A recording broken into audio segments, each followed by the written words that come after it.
As they race up towards the line. Russell's going along like a winner. With a photo finish between second and third. Oh, it was close. Hello everyone and thank you for joining me. Welcome to the Back a Winner Racing Update brought to you by Smart Odds. Compare odds with Smart Odds now. Sign up and use the code WINBIG in capitals to get a 30-day free trial. That's a month free trial instead of the normal 14 days. Thanks everyone for joining me. I'm back this weekend. I hope everyone enjoyed last weekend and had plenty of winners. It is an absolutely stacked weekend of racing. We have features across the board, both in Sydney and Victoria, and pretty much almost every race is a highlight. So really looking forward to it. I'm sure plenty of followers know. Really looking forward to seeing Autumn Glow run around. Absolutely massive fan of that horse. Is just a star and is my best bet on the weekend, as I'm sure many people could guess. But we'll get stuck into the features for this weekend, and I'm really looking forward to what's ahead. There's plenty on offer here for the punters, so we'll get stuck into things.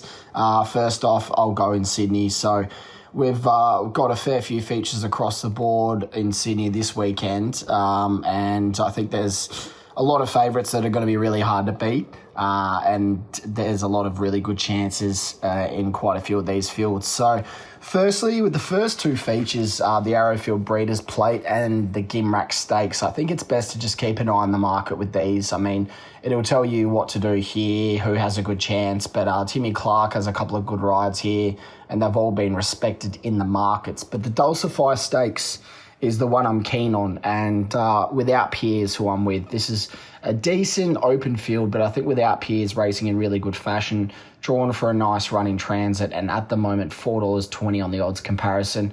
Looks around the right price. Think it's a clear horse to beat, and I expect a pretty good run there from barrier 6, so that's who I'm keen to be with. Race 6, the Darley Flight Stakes, I'm with the hot favourite Apocalyptic. Look, what it's done to date has been very impressive. I think $1.85 and the odds comparison right now looks about the right price. Maybe a good multi-banker for the day. I think that'll be very hard to beat here. It just looks to take the next step. Love what it's seen in its past few runs. I think it deserves a Group 1 here. The one that is a bit of a price is Magenta Sky, is $17 at the moment on the odds comparison. I think that'll run a good race here, barrier 6. I like what it's done to date so far. I think this is a good setup here. It might be a nice little each-way play or a place bet, I think, at handy odds, and that should run well. Race 7, the Premier Stakes, Briasa looks all the rage. It's probably not the short favourite I want to be with for the day.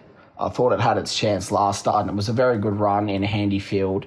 But this is quite an open race. Jimmy Star is very honest. That'll be in the firing line. And Private Harry, a lot of people expected it to do more fresh, but you can't dismiss a horse off one bad run. So I think this is one of the open feature races of the day. I think Briasa is the one to beat. But there's a few chances in this field. I don't think it's the shorty that's the one you want to be with for the day. Speaking of shorties, I want to be with for the day, it's Autumn Glow, the Epsom. I'm a huge fan of Autumn Glow. The last start win was impressive. Barrier 14, it's going to open up a few question marks about the map, but I think class comes to the floor, to the fore. I think can sit 3 wide, no cover, and still beat this lot. I don't think this race is as deep as some people are making it out to be. Probably not too much harder than last start. At the moment, $2.20 on the odds comparison. That looks a really nice price. I think this this looks a good target. Race number 9, Vauban, is the one I'm with at each way odds. Look, very classy runner, went on song. I think good chance of the Metropolitan here, or the Metrop. I just think from barrier 7 gets a nice run in transit, and it was very firm in the market last start.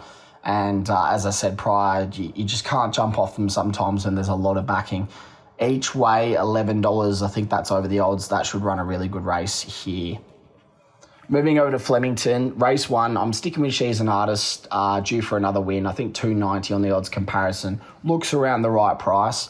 Not a low job by any means, but I think this is a good race for it. Should be hard to beat in this kind of company.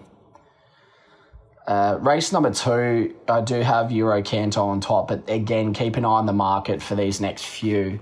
I think that'll tell you where things are at. But race 5 in the Rose of Kingston Stakes, I'm with On Display, another favourite who looks very hard to beat. I think it's going along really well. Last start had excuses, $2.90. I think that's the right price. I think that's a little bit over the odds. I'm expecting it to potentially come into $2.40, $2.50 come race day, and this looks a nice field for it and a good race. I think that'll be very tough to hold out in this kind of company here. Race number 6, probably the one I'd like to steer clear of. I had Tintiris on top, but this is a very open field. Anyone can win here. So I think this is the one I'm going to stay clear of. But if you can have a bet, that's the one I have as number 1. Race 7 in the Bart Cummins, I'm with Gilded Water. I'm a big fan of this runner. I think it's a good chance for the Melbourne Cup. Barrier 13, so it has time to slot in, and I think a lot of these, Revaliere is going really well, but I think a lot of these have had their chances. Berkshire Breeze will be thereabouts, and a few others, but I think Gilded Water's still on the up. Really impressive stayer and deserving favourite. Looks the right price here to be taking this out. It'll be tough to beat in this kind of field. Race number 8 in the Turnbull Stakes, I'm with Via Sistina, drawn to do no work in the run. I thought she was given an easy time last time out late, just didn't have the race to suit. Mr. Brightside got it all the favours in running. So I think Via Sistina can bounce back. She's all class. We know what her best is like. It's very, very good, and this is a good race for her. Race number 9, I'm with War Machine, but the barrier does make things tricky. I think a few of these are good chances. This is more of an open race, but War Machine on top. And race number 10, Media World. So it's not like me usually, but I do have quite a few favourites I'm keen to be with. I think the market's pretty well sorted out this weekend. My best bet is Autumn Glow, and I think Each Way Vauban can run a really good race. I'm expecting big improvement from last start and when it was hard in the market. So there are my selections there, punters, but of course you can jump online, you can see them all and see all the write-ups we've got as well. And make sure to listen to the SmartB Sports Update for updates on other sports around the world. Sign up SmartB to get the Back a Winner newsletter, daily best bets, tip of the day, and daily updates in news and information for all your sports and racing.